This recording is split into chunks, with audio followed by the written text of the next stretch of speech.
Hey guys, I'm here for Friday, May 29th's workout. I hope yesterday's workout, my birthday WOD, treated you guys nicely. It's one of my favorites, my favorite movements, I guess you could say, in there. So today is another type of WOD style where you're going to do every minute on the minute. So I was about to say it's a little bit shorter, but there's actually 2 rounds of these. So it's going to turn out to be a 20-minute workout, but you do potentially have some break built in there. So your WOD is every minute on the minute for 10 minutes. There's the first part, and then part 2 is another every minute on the minute. Your first set of 10 minutes is going to be doing 10 burpees. So you'll want to set a timer where every minute on the minute you'll hear a beep, or you'll be looking at that clock.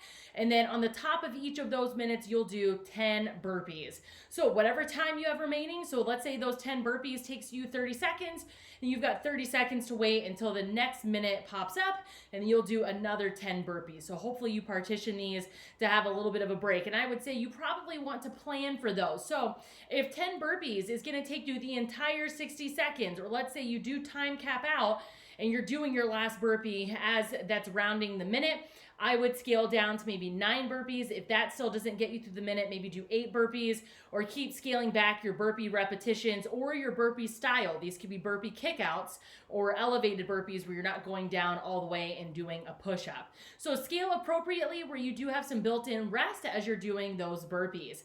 Then you're directly going to go into another 10 minutes, but now a new movement where we're going to do 10 handstand push-ups. So again, you do not want to pick a handstand push-up variation that's going to take you the entire 60 seconds and you get 0 breaks. So you definitely want to pick something that you can scale to. So you might want to scale back the volume of those. So maybe instead of 10 handstand push-ups, it might be 5. It just depends on where you are with those. These could also be piked handstand push-ups where your feet are up on a chair or a sofa in your house, or they could also be a seated floor press where I'm seated on the floor and I'm pressing a heavy weight overhead in both of my hands, helping to build that strength of a handstand. So kicked up to a wall, building that, but in a seated position would be a good idea.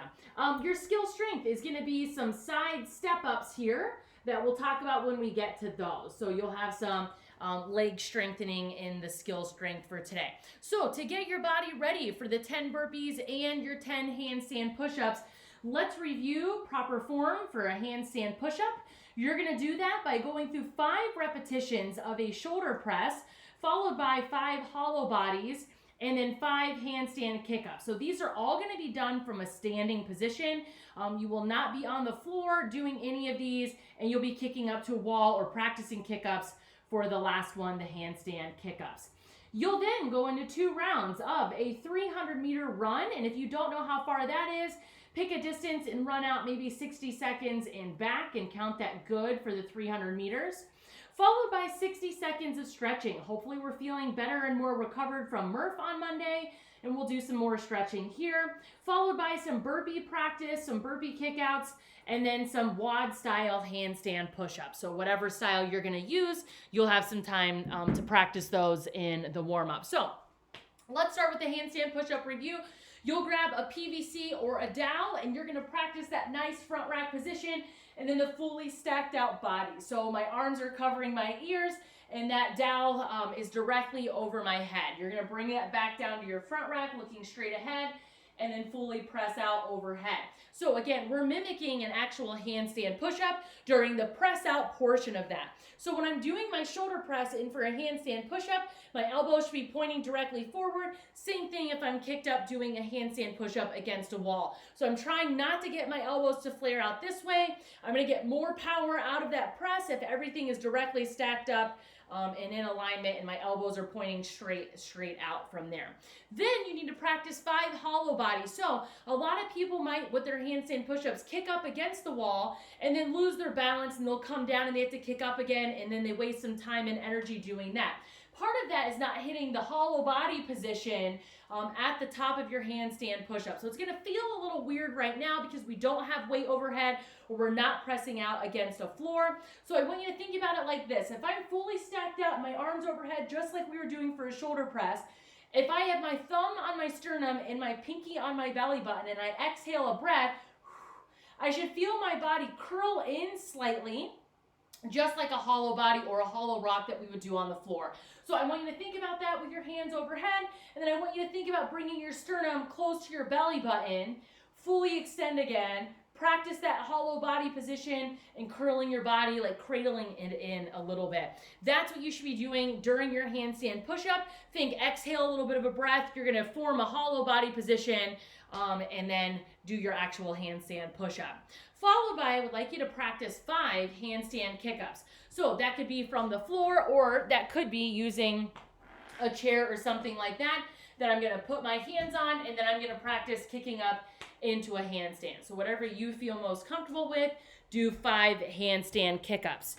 You're gonna finish out warming up with that run and other things that we talked about, and then you're gonna get ready for your actual workout. So make sure you have whatever you need. So if you're gonna do piked push-ups on a chair or a sofa or anything like that, your feet will be up there. Remember, your handstand push-up, I want my back as straight as possible. So the further away I am, if I'm doing a piked push-up, that's gonna be easier, and that's gonna be further from an actual handstand push-up where think I'm directly up and down against the wall. So if I'm doing my handstand push-up seated from something or piked to something, if my back is further out, now I'm not as much like I am being directly vertical up against a wall. So you want your back to mimic that as best as possible.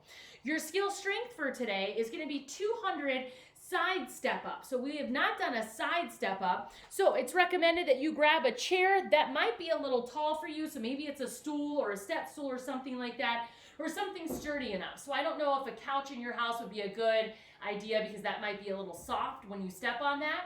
But you're gonna do a side step, and then you're gonna bring both feet together and you're gonna stand. You'll do 100 on your right leg and then 100 on your left. And if that seems too easy, put a backpack on with weights or put a weighted vest on. But you're gonna do 200 side step ups.